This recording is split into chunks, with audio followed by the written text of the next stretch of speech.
Dear students, good morning. Myself Dr. Ashish Garg, Associate Professor in Chemistry, SET, R.M. Ruia Government College, Ramgarh Shekhawati, district Sikar, Rajasthan.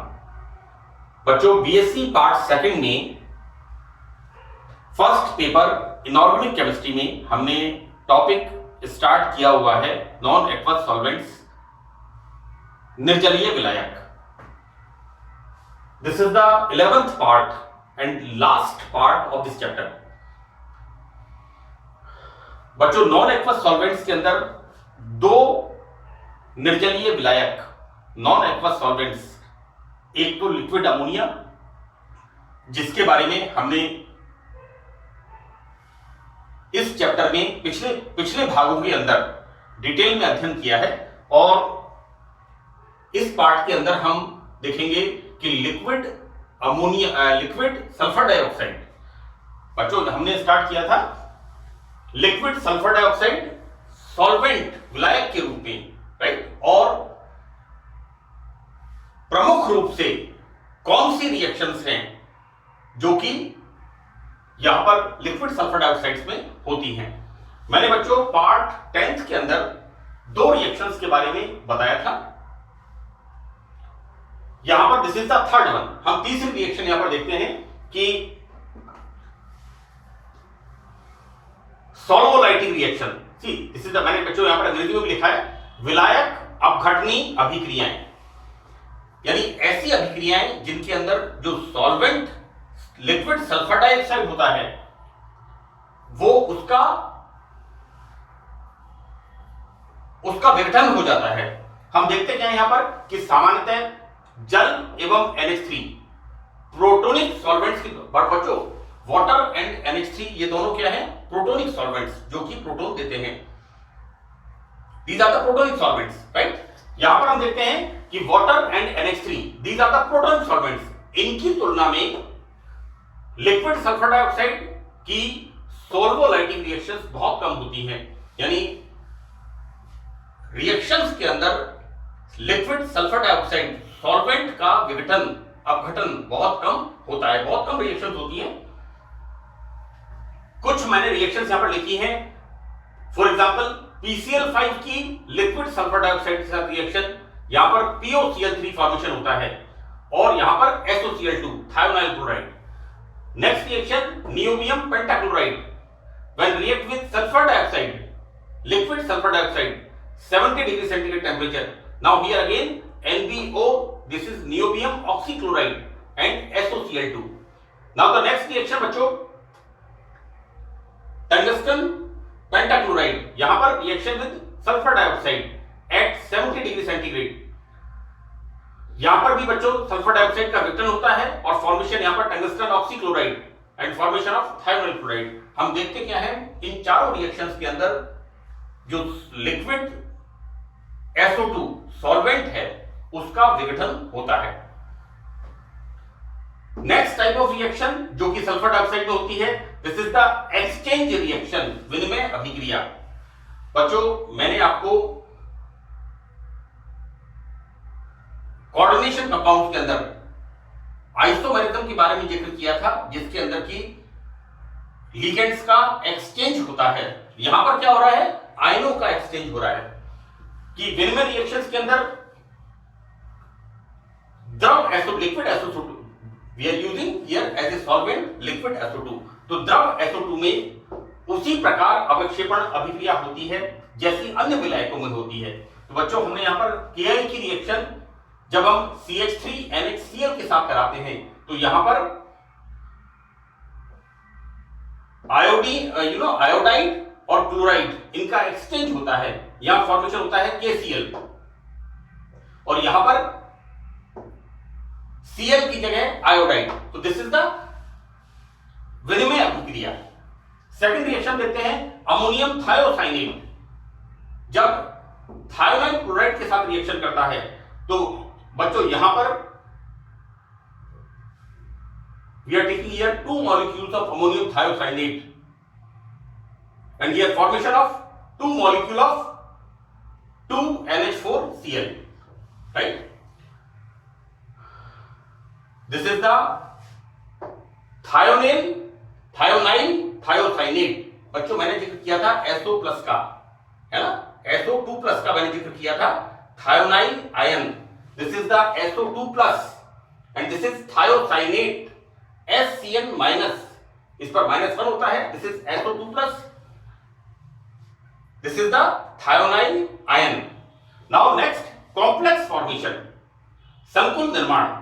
Liquid ammonia में संकुल बनाने की अभिक्रियाएं जलीय माध्यम जैसी होती हैं। जिस प्रकार की रिएक्शंस जल के अंदर कॉम्प्लेक्स फॉर्मेशन की होती हैं, उसी प्रकार की रिएक्शंस लिक्विड अमोनिया में होती हैं। फॉर एग्जांपल, जल की तरह लिक्विड SO2 में आयोडीन की सॉल्युबिलिटी पोटेशियम आयोडाइड डालकर बढ़ाई जा सकती है। तो बच्चों दिस इज द, हम iodine is less soluble liquid ammonia and water, so that यहां पर जिस तरह से हम वाटर के अंदर करते हैं, उसी तरह से यहां पर हम जब आयोडीन को सॉल्युबल करते हैं लिक्विड अमोनिया में, तो इसमें पोटेशियम आयोडाइड मिलाते हैं एंड फॉर्मेशन ऑफ KI3, तो it becomes easily soluble in the liquid sulphur dioxide. बच्चों again sulphur dioxide, liquid sulphur dioxide में कैडमियम व मरकरी के आयोडाइड्स की सॉल्युबिलिटी Ki व रुबिडियम आयोडाइड, पोटेशियम आयोडाइड या RBI रुबिडियम आयोडाइड डाल करके बढ़ाई जा सकती है। तो बच्चों यहां पर मर्क्यूरिक आयोडाइड, हम इसके अंदर Ki मिलाते हैं, then formation of this type of complex, और this is soluble in the liquid ammonia, है ना। Mercuric iodide is less soluble, लेकिन यदि इसके अंदर हम पोटेशियम आयोडाइड मिलाते हैं तो यहां पर इस तरह के संकुल का निर्माण होता है, और यहां पर HEI mercuric iodide is completely soluble in the liquid ammonia, liquid sulphur dioxide. हम यहां पर सल्फर डाइऑक्साइड की बात कर रहे हैं। नेक्स्ट यहां पर देखते हैं cadmium iodide, we are using here rubidium iodide and formation of, इस प्रकार के संकुल का निर्माण होता है, और यहां पर cadmium iodide liquid sulphur dioxide में सॉल्युबल होता है। बच्चों यहां 6 रिएक्शन, रेडॉक्स रिएक्शंस, ऐसी रिएक्शंस जिनमें reduction as well as oxidation reaction साथ साथ होती हैं। यहां पर SO2 गैसीय अवस्था में एक अपचय व ऑक्सीकारक की भांति व्यवहार करता है, right, in the gaseous state, लेकिन as a solvent liquid SO2 में ऑक्सीकृत व अपचयित करने की प्रवृत्ति इसकी नहीं होती, बल्कि यह ऑक्सीजन अपचयन अभिक्रियाओं के माध्यम की तरह, it's very important thing, right. यहां पर लिक्विड अमोनिया में रेडॉक्स रिएक्शंस जब हम कराते हैं तो सॉल्वेंट का इन रिएक्शंस में कोई पार्टिसिपेशन नहीं होता, इसलिए liquid sulphur dioxide redox reactions के लिए एक बहुत ही इंपॉर्टेंट सॉल्वेंट है। We are taking here example कि द्रव SO2 विलायकों में एंटीमनी पेंटाक्लोराइड पोटेशियम आयोडाइड को आयोडीन में ऑक्सीकृत कर देता है। सी, यहां पर सॉल्वेंट का कोई रोल नहीं होता, सॉल्वेंट का यहां पर रोल होता है सिर्फ यहां पर माध्यम का, राइट। जैसा कि हम पढ़ते हैं कि यहां पर सॉल्वेंट कोई पार्टिसिपेट रिएक्शन में नहीं करता, इस रिएक्शन के अंदर सिर्फ लिक्विड सल्फर डाइऑक्साइड एक माध्यम का काम करता है, और यहां पर पोटेशियम आयोडाइड की रिएक्शन एंटीमनी पेंटाक्लोराइड के साथ, तो यहां पर आयोडीन को ये ऑक्सीडाइज यहां पर कर देता है। नेक्स्ट रिएक्शन बच्चों, 7th रिएक्शन,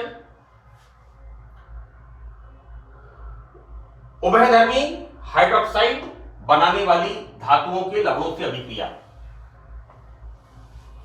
बच्चों यहां पर एम्फोटेरिक हाइड्रोक्साइड्स की बात कर रहे हैं हम, कि इस प्रकार की धातुएं जलीय माध्यम व लिक्विड SO2 में समान व्यवहार करती हैं, राइट। यहां पर देखो बेटा, AlCl3 की हाइड्रोक्साइड आयन के साथ जलीय माध्यम में व सल्फाइड आयन के साथ लिक्विड SO2 में एक जैसी अभिक्रिया होती है। मैंने बच्चों water as a solvent acid and bases के अंदर और नॉन एक्वस सॉल्वेंट में यहां पर इन AlCl3 की इसके साथ रिएक्शन, बच्चों एल्यूमिनियम ट्राइक्लोराइड हाइड्रोक्साइड आयन के साथ बनाता है एल्यूमिनियम हाइड्रोक्साइड। और इसी तरह से हम देखते क्या है कि सल्फाइड आयन जो लिक्विड अमोनिया में होता है के साथ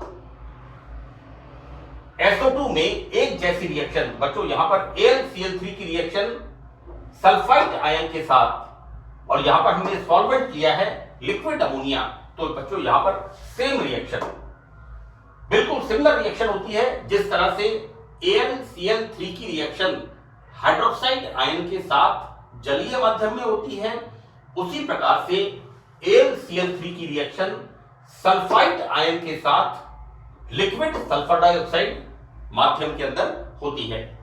नाउ मोस्ट इंपॉर्टेंट पैरामीटर, जैसा मैंने कहा कि 8th वन, कार्बनिक यौगिकों के साथ अभिक्रिया। यहां पर हम ऑर्गेनिक रिएक्शंस के में sulphur dioxide, liquid sulphur dioxide we use as a solvent, right. देखो बेटा, मैंने पार्ट 10th में ये बताया था कि SO2 का डाइइलेक्ट्रिक कांस्टेंट अराउंड 17.8 के अराउंड होता है, अमोनिया का 22 के अराउंड होता है, और वाटर का डाइइलेक्ट्रिक कांस्टेंट 80 के अराउंड, इट्स वेरी हाई। तो water is the very good solvent for the ionic compound. Organic synthesis में लिक्विड SO2 इज ए बहुत अच्छा विलायक है, क्योंकि एक तो ऑर्गेनिक कंपाउंड के साथ लिक्विड सल्फर डाइऑक्साइड कोई रिएक्शन नहीं करता, it is a inert solvent, right. And second thing, ये कैसा होता है, नॉन इन्फ्लेमेबल, अज्वलनशील होता है। तो ये दोनों गुण लिक्विड अमोनिया को, एक और प्रॉपर्टी क्या है इसका, डाइइलेक्ट्रिक कांस्टेंट का मान बहुत कम होता है। तो liquid sulphur dioxide as a solvent कार्बनिक अभिक्रियाओं के लिए बहुत ही अच्छा विलायक है। हम पहली रिएक्शन है देखते हैं बच्चों। वैसे तो इसके रिएक्शंस बहुत सारी हैं, लेकिन मैंने यहां पर कुछ रिएक्शंस लिखी हैं। अगर किसी भी बच्चे को कुछ और एग्जांपल्स देखने हो तो वो आप अपनी किताब में से आप देख सकते हैं। मैंने BSc पार्ट 2 में ऑर्गेनिक केमिस्ट्री के लगभग 75% सिलेबस कंप्लीट कर दिया है, इसी चैनल के ऊपर उपलब्ध है, आप इसको देखें। और आज मैं BSc पार्ट 2 का 75% सिलेबस कंप्लीट करने जा रहा हूं। This is the last lecture, ये लास्ट यूनिट है और इसका ये आखिरी लेक्चर है। बच्चों, एरोमेटिक हाइड्रोकार्बन्स का सल्फोनेशन, बेंजीन की सल्फर डाइऑक्साइड के साथ reaction in the presence of liquid ammonia, यहां पर बेंजीन का सल्फोनेशन होता है। बच्चों, सल्फोनेशन से मतलब है SO2OH समूह का समावेश, तो यहां फॉर्मेशन होता है benzene sulphonic acid. Next reaction देखते हैं, फ्रीडेल-क्राफ्ट रिएक्शन। बच्चों, फ्रीडेल-क्राफ्ट रिएक्शन हम दो तरीके से पढ़ते हैं। एक रिएक्शन होती है फ्रीडेल-क्राफ्ट एल्काइलेशन और दूसरी इसमें होती है फ्रीडेल-क्राफ्ट एसिटाइलेशन या बेंजाइलेशन, राइट। हम दो तरीके से पढ़ते हैं। और Friedel Craft reaction in the presence of Lewis acids like BF3, AlCl3, ZnCl2, FeCl3, इनकी प्रेजेंस में होती है। लुईस एसिड्स के बारे में मैं एसिड बेस के अंदर पूरा कंसेप्ट अच्छी तरह से बता चुका हूं। और वैसे भी बच्चों, ये reactions, Friedel Craft reaction, aromatic sulphonation, this is the addition reaction, substitution reactions, ये सारी रिएक्शंस हम 12th स्टैंडर्ड में पढ़ते हैं। इसमें कोई नई चीज मैंने नहीं लिखी है, मैंने सिर्फ use of liquid ammonia solvent in कार्बनिक अभिक्रियाएं, ऑर्गेनिक रिएक्शंस में किस तरह से इसका यूज होता है। तो बच्चों, यहां पर फर्स्ट रिएक्शन बेंजीन, बेंजीन का एल्काइलेशन, हम रिएक्शन करा रहे हैं इसकी इथाइल क्लोराइड के साथ in the presence of AlCl3 and what we are taking, ये माध्यम कौन सा लिया हमने, लिक्विड अमोनिया। तो यहां पर मिलता है हमें ethyl benzene. This is the alkylation. Now next reaction phenol. बच्चों यहां पर फिनोल की रिएक्शन बेंजोइल क्लोराइड के साथ, राइट, एंड इस तरह से बच्चों हम देखते हैं this is the benzoylation. Next बच्चों यहां पर हम देखते हैं योगात्मक अभिक्रिया, राइट। देखो बच्चों बड़ी कॉमन रिएक्शन है एल्कीन्स की, एडिशन रिएक्शन। जो एल्कीन्स हैं ब्रोमीन जल को रंगहीन कर देती हैं, bromine water will decolourise, right. तो जब ये रिएक्शन हम अनसैचुरेटेड हाइड्रोकार्बन, डबल बॉन्ड है यहां पर, तो हम क्या बोलेंगे इसे, this is the unsaturated hydrocarbon.